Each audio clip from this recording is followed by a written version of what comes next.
Hey everybody. All right, so here's some notes and examples for 9.3, which is special product binomials. And we're just going to review a concept real quick. You guys remember if you had 5 squared, that meant you took 5 times 5. It wasn't 5 times 2, it was 5 times 5, which would give you 25. So again, if you look at some of these examples that are on the 9.3 lesson that I published on Canvas for examples for us to go through, I'm going to go through these 3 and then a few more, and then you guys are going to have 8 problems that are published on Edulastic. You're probably going to want to watch the other video where I show you how to enter your answers so you guys don't get answers that are incorrect because you entered them the wrong way. All right, so let's go ahead and look at this first. So if we take this rule that whatever we have in the parentheses, if it's squared, we rewrite it and take it times itself. So if you have x minus 9 squared, that really means we're taking x minus 9 times x minus 9. Now we just need to distribute this binomial to this binomial. So x times x is x squared. X times negative 9 is negative 9x. And we've taken care of that one. Now negative 9 times x, negative 9x. And negative 9 times negative 9 is positive or plus 81. When you guys do these, the middle 2 terms should either simplify or they're going to cancel each other out. In this case, negative and a negative is going to give us a bigger negative. So we have x squared minus 18x plus 81. And that's your final answer. Okay? All right, so let's look at number 3. If we take this same rule and apply it here, we're going to get an answer similar to this with 3 terms when we're done. The only difference is here, our coefficient was 1. Here it's going to be 5. So we have 5s plus 2 times 5s plus 2. 5s times 5s is 25s squared. 5s times 2 is plus 10s, and we cross that one out. Now 2 plus 5s is plus 10s, and 2 times 2 is a positive 4. So again, the middle 2 terms are the same, so we're going to add those together. 25s squared plus 20s plus 4. And there is our answer. Okay? In number 5, if you want to try that and pause the video, go ahead, and then I'm going to go through it. Same thing, we're taking whatever's in here and we're multiplying it by itself because we're squaring it. So 4p minus 5 times 4p minus 5.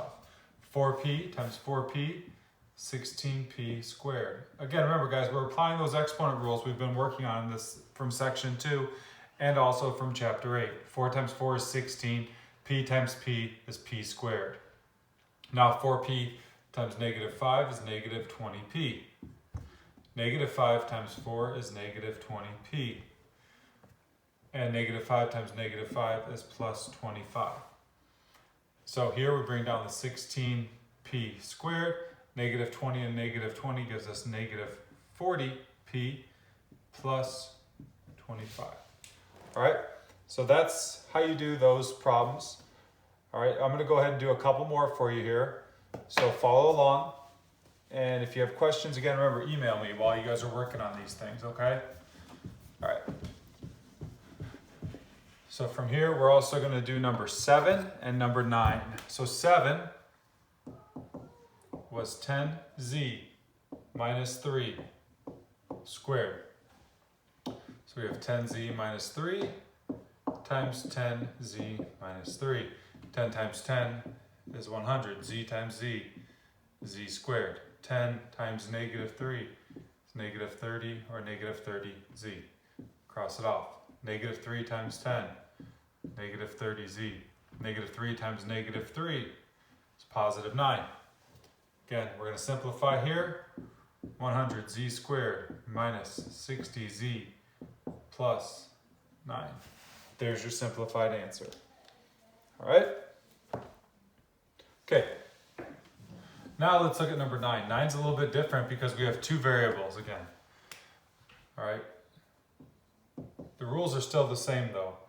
Remember, you guys can treat variables just like numbers because that's what they are. They're just holding in place for a number.